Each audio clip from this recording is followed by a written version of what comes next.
Hello friends, स्वागत है आपका Rajan Singh science classes channel पर। और आज की इस वीडियो में हम लोग स्टडी करने वाले हैं वायरस की संरचनात्मक घटक, जो कि BSc botany first year paper 2 में स्टडी करना है।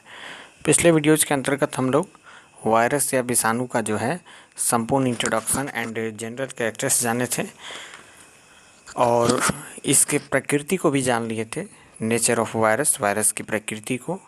अब इस वीडियो के अंतर्गत हम लोग वायरस का स्ट्रक्चर जो है उसको जानेंगे और उसके जो भी संरचनात्मक घटक है उसके बारे में कंप्लीट जो है इस वीडियो के अंतर्गत जो है हम लोग जानेंगे।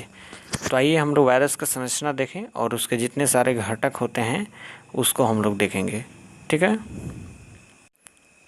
तो देखेंगे यहाँ पर कि जो हमारा वायरस होता है इसका सबसे पहला का संरचनात्मक घटक की बात करें तो वायरस में केंद्रक होता है, जीव द्रव्य तथा कोशिका भित्ति जो है ये सारे के सारे क्या होती है, अब्सेंट होती है।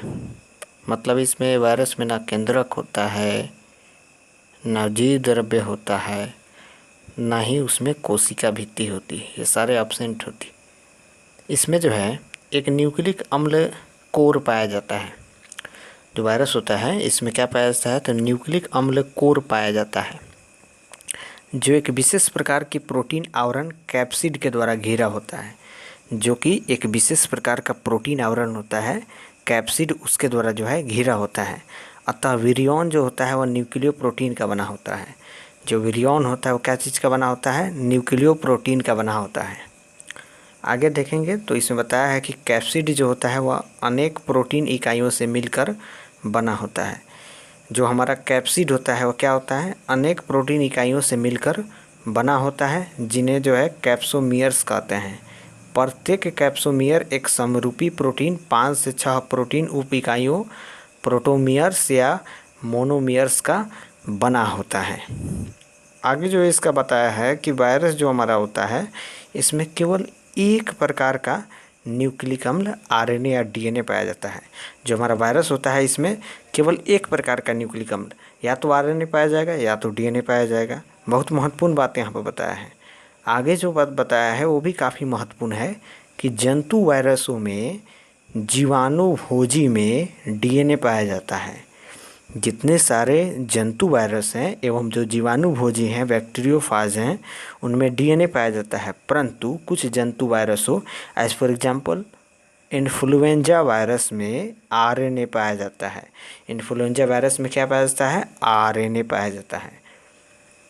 कुछ पादप वायरस हो as for example cucumber mosaic virus एवं अल्फ़ा मोजेक वायरस में डीएनए पाया जाता है। वायरस के विभिन्न घटकों का संगठन निम्न प्रकार है। पहला जो हमारा वायरस का जो विभिन्न घटकों का संगठन है वह निम्न प्रकार है। पहला होता है आवरण, जिसको कहा जाता है इन्वेलप, ठीक है। तो आइए इन्वेलप को जो है हम लोग जानते हैं। पहले यहाँ पर स्ट्रक्चर आप लोग देख लें। ये हमारा जो है वायरस का जो है स्ट्रक्चर है, वायरस की सामान्य संरचना है।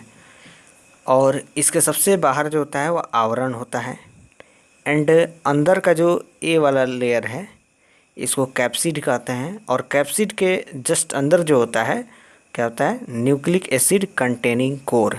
इसके अंदर जो स्ट्रक्चर होता है nucleic acid containing core, yellow colour का स्ट्रक्चर बना दे रहे हैं, ये हमारा न्यूक्लिक एसिड कंटेनिंग कोर है, ठीक है। तो वायरस की सामान्य संरचना को देख लिए कि बाहर आवरण होता है एंड कैप्सिड होता है। इसके बाहर, इसके अंदर वाला जो होता है उसके बाहर कैप्सिड होता है एंड अंदर जो होता है वह न्यूक्लिक एसिड होता है कंटेनिंग कोर। चलिए अब हम लोग इसके आगे की बात को जानें। तो इसमें कह रहा है, ध्यान से वायरस की सामान्य संरचना को याद रखेंगे। एग्जामिनेशन में अगर क्वेश्चन आता है वायरस की संरचना को लेकर के तो ऐसे ही स्ट्रक्चर बनता है वायरस का। एंड इसके जो भी कंपोनेंट है उसको कंप्लीट जो है वहाँ पर मेंशन करना रहता है। लॉन्ग क्वेश्चंस में पूछा जाता है क्वेश्चंस कि वायरस की संरचना को बताएं तथा उसके जितने सारे कंपोनेंट है उसके बारे में कंप्लीट बताएं। तो इस तरह का क्वेश्चंस आपके एग्जामिनेशन में आ सकता है BSc botany first year paper 2 के अंतर्गत। तो आइए आगे जो बात बताया है वो बताया है कि कुछ पादप, कौन से पादप, तो कुछ पादप जो होते हैं, कुछ पादप एवं जंतु वायरसों के चारों ओर परपोसी सेल से प्राप्त 10 से 15 नैनोमीटर मोटाई का एक आवरण पाया जाता है जो सेल मेम्ब्रेन के समान होता है। यह आवरण लिपिड प्रोटीन द्वारा निर्मित होता है। इसमें ग्लाइकोप्रोटीन तथा मैट्रिक्स प्रोटीन जो होते हैं पाई जाती है। मैट्रिक्स प्रोटीन का मुख्य कार्य प्रोटीन आवरण तथा कैप्सिड में संबंध स्थापित करना होता है। जो मैट्रिक्स प्रोटीन होता है उसका मुख्य कार्य क्या होता है? प्रोटीन आवरण तथा कैप्सिड में संबंध स्थापित करना होता है। कुछ पादप एवं जंतु वायरसों के चारों ओर जो है परपोसी सेल से प्राप्त 10 से 15 नैनोमीटर मोटाई का एक आवरण पाया जाता है जो सेल मेम्ब्रेन के समान होता है। यह आवरण जो है लिपिड प्रोटीन द्वारा निर्मित होता है। इसमें ग्लाइकोप्रोटीन तथा मैट्रिक्स प्रोटीन जो है पाई जाती है। जो मैट्रिक्स प्रोटीन होता है उसका मुख्य कार्य होता है प्रोटीन आवरण तथा कैप्सिड में संबंध स्थापित करना होता है। नेक्स्ट जो कैप्सिड होता है, तो कैप्सिड क्या होता है वायरस में? तो वायरस का जो कैप्सिड होता है प्रोटीन द्वारा निर्मित होते हैं। क्या चीज़ के द्वारा निर्मित होता है? तो प्रोटीन द्वारा निर्मित होता है। सेकंड कैप्सिड ही आता है क्योंकि ये वायरस का स्ट्रक्चर देखें तो सबसे ऊपर जो वायरस का स्ट्रक्चर होता है वो हमारा यहाँ पर ये जो होता है इसको इन्वेलप कहते हैं या आवरण कहते हैं। आवरण के जस्ट अंदर जो होता है एक ऐसा स्ट्रक्चर होता है और ये जो हमारा कैप्सिड होता है और इसी कैप्सिड के बारे में हम लोग जान रहे हैं। कैप्सिड के अंदर फाइनली हमारा जो होता है वह न्यूक्लिक एसिड होता है। क्या होता है? न्यूक्लिक एसिड होता है। ठीक है, तो आइए हम लोग देखें। तो ये देख सकते हैं यहाँ पर कि वायरस का कैप्सिड जो होता है प्रोटीन द्वारा निर्मित होते हैं। क्या चीज़ के द्वारा? प्रोटीन के द्वारा निर्मित होते हैं, जिसमें जो है 20 प्रकार के विशेष एमिनो अम्ल पाए जाते हैं। कैप्सिड प्रोटीन इन्फेक्शन के समय वायरस कण को जो है परपोसी सेल से संलग्न होने में सहायता प्रदान करता है। यह प्रोटियोलाइटिक एंजाइम के विरुद्ध जो है प्रतिरोधी होती है। साथ ही एंटीजन विशिष्टता जो है वह प्रदर्शित करती है। बहुत महत्वपूर्ण बात जो है यहाँ पर बताया गया है कैप्सिड को लेकर के कि यह प्रोटियोलाइटिक एंजाइम के विरुद्ध प्रतिरोधी होती है। साथ ही एंटीजन विशिष्टता जो है वह प्रदर्शित करती है। कौन प्रदर्शित करती है? तो कैप्सिड। ठीक है, क्या प्रोटियोलाइटिक एंजाइम के विरुद्ध प्रतिरोधी होती है, साथ ही एंटीजन विशिष्टता जो है वह प्रदर्शित करती है। नेक्स्ट जो हमारा वह है न्यूक्लिक एसिड। तो आइए न्यूक्लिक एसिड को जानेंगे। उसके बाद फाइनली हमारा जो वायरस का स्ट्रक्चर था उसका जो भी कंपोनेंट था उसको कंप्लीट स्टडी हो जाएगा। देख सकते हैं यहाँ पर स्ट्रक्चर में कि न्यूक्लिक एसिड को बताया है। तो न्यूक्लिक एसिड जो होता है 3 नंबर स्ट्रक्चर, जैसा कि कुछ ऐसे स्ट्रक्चर होता है। इसके अंदर कलर चेंज कर ले रहे हैं ताकि और सहूलियत होगा समझने में। और इसके अंदर जो होता है यहाँ पर ये हमारा क्या होता है? न्यूक्लिक एसिड होता है। एंड बाहर इन्वेलप और कैप्सिड, इसके बारे में स्टडी कर चुके हैं। अब हम लोग जो है फाइनली जो है न्यूक्लिक एसिड के बारे में स्टडी करेंगे जो कि वायरस के बीचों बीच में होता है। तो आइए न्यूक्लिक एसिड को हम लोग देखते हैं।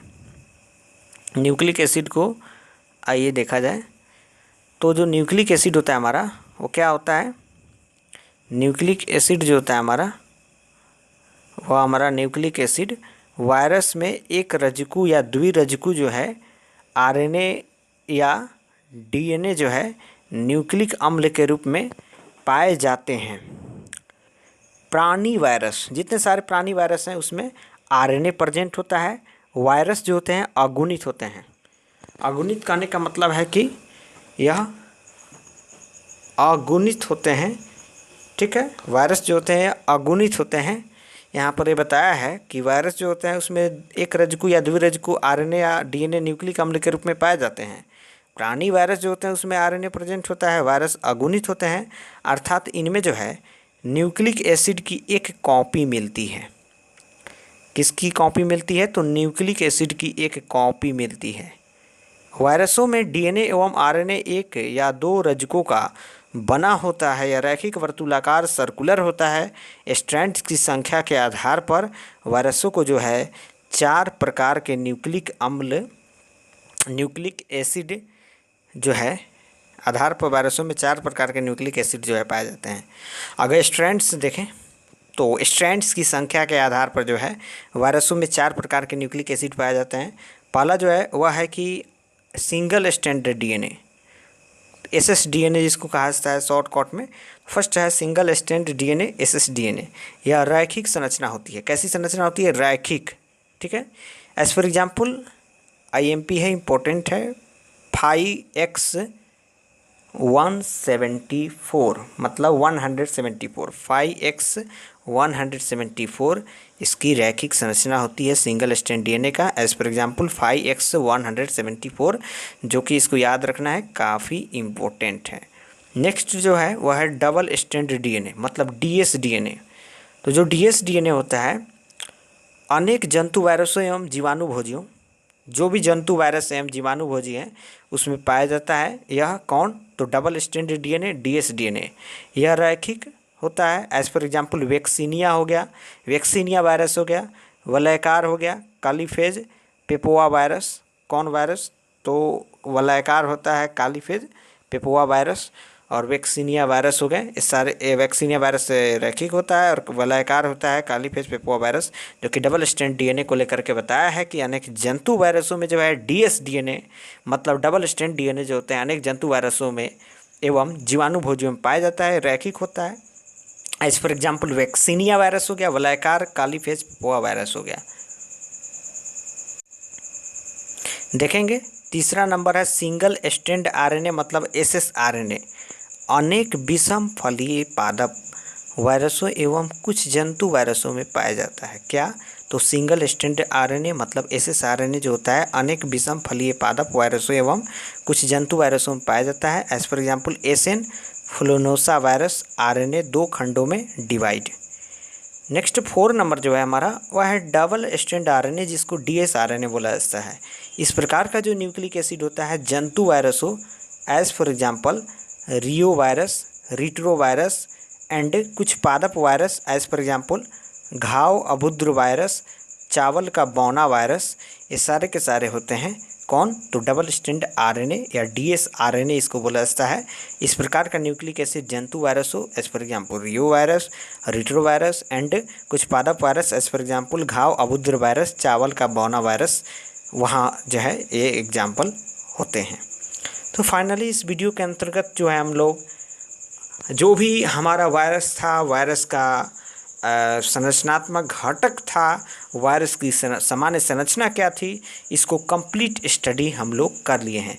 जो लोग इस चैनल पर नए हैं, बीएससी बॉटनी ऑनर्स कर रहे हैं एंड आप या जूलॉजी ऑनर्स कर रहे हैं, तो आप इस चैनल को सब्सक्राइब कर लीजिए, क्योंकि आपके लिए चैनल काफ़ी हेल्पफुल होने वाला है। आप इस चैनल के प्लेलिस्ट में जाएँ, वहाँ पर बहुत सारे वीडियोज़ जो है बीएससी बॉटनी एंड जूलॉजी से रिलेटेड पड़े हुए हैं। आप वो उस वीडियोज़ को देख करके अपने एग्जामिनेशन में प्रिपरेशन ले सकते हैं। ठीक है। तो अगले वीडियो में जो हम लोग वायरस का वर्गीकरण जो है इसको स्टडी करेंगे। ठीक है। आप लोग इस वीडियो से जो है अपने नोट्स का भी जो है तैयार कर सकते हैं, जो कि काफ़ी जो है ये नोट्स आपको जो है ईजी वे में बनाया गया है। ठीक है। चलिए, thanks for watching this video. फिर मिलते हैं हम लोग अगले नेक्स्ट वीडियो में।